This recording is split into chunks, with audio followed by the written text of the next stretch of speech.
কখনো কখনো প্রতিবাদের ভাষা কেবল স্লোগানে থেমে থাকে না, দেহের ছন্দে, চোখের আগুনে আর সংস্কৃতির ঢেউয়ে রূপ নেয়। ঠিক যেমনটা ঘটেছে নিউজিল্যান্ডের পার্লামেন্টে।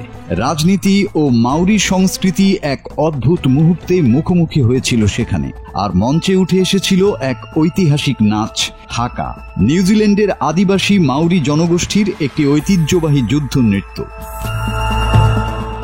নিউজিল্যান্ডের বিরোধী দল তেপাতি মাউরি পার্টির তরুণ সাংসদ হানা মাইপি ক্লার্ক সেদিন সংসদের ভেতরে দাঁড়িয়ে প্রতিবাদের ভাষা খুঁজে পেয়েছিলেন নিজের সংস্কৃতির ভেতরে। তার সঙ্গে যোগ দেন আরও দুই সহকর্মী, ওয়াইটিটি ও ডেভি। তিনজন মিলে সংসদের গাম্ভীর্য ভেঙে হাকায় মেতে উঠলেন।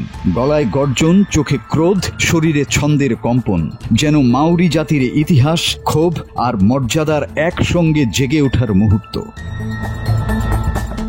ঘটনাটা শুরু হয়েছিল এক প্রশ্নকে কেন্দ্র করে। নিউজিল্যান্ড সরকার কি 1840 সালের ব্রিটিশ রাজের সঙ্গে করা ট্রিটি প্রিন্সিপালস বিলকে সমর্থন করেন? এই বিতর্কিত বিল নিয়ে ইতোমধ্যেই দেশ জুড়ে ক্ষোভ ছড়িয়ে পড়েছে। প্রায় 40,000 মানুষ সেই দিন পার্লামেন্ট ভবনের সামনে জড়ো হয়েছিলেন বিক্ষোভে।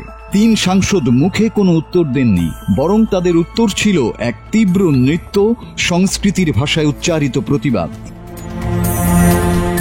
কিন্তু সেই প্রতীকী প্রতিবাদের ফল হলো কঠিন। সংসদের নিয়ম ভাঙার অভিযোগে 3 জনকেই সাময়িকভাবে বরখাস্ত করা হয়। হানা ক্লার্ক 7 দিনের জন্য আর তার 2 সহকর্মীকে 21 দিনের জন্য সংসদ কার্যক্রম থেকে নিষিদ্ধ করা হয়। নিউজিল্যান্ডের সংসদে এটি এখন পর্যন্ত সবচেয়ে দীর্ঘ বরখাস্তের রেকর্ড। ঘটনার পর শুরু হয় উত্তপ্ত বিতর্ক। পররাষ্ট্রমন্ত্রী উইনস্টন পিটার্স বাধ্য হন ক্ষমা চাইতে, কারণ তিনি মাউরি দলকে চরমপন্থী বলেছিলেন।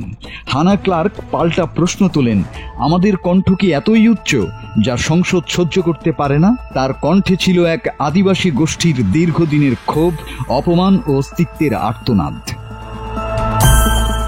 সরকারের পক্ষ থেকে বলা হয়, শাস্তি হাকা নৃত্যের কারণে নয়, বরং নিয়ম ভাঙার কারণে। তবুও মাউরি সম্প্রদায়ের চোখে এটি হয়ে উঠেছে প্রতিরোধের প্রতীক, সংস্কৃতির পুনর্জাগরণের মুহূর্ত, কারণ তাদের সেই প্রতিবাদের পরই বিতর্কিত বিলটি বাতিল হয়েছে। কখনো কখনো নৃত্যই হয়ে উঠে ইতিহাস বদলে দেয়া এক ভাষা। সংসদের মেঝেতে প্রতিধ্বনিত সেই হাঁকার ধ্বনি বলে দেয়, এটি শুধু একটি নাচ নয়, বরং শক্তি, ঐক্য, সাহস এবং গর্বের প্রকাশ।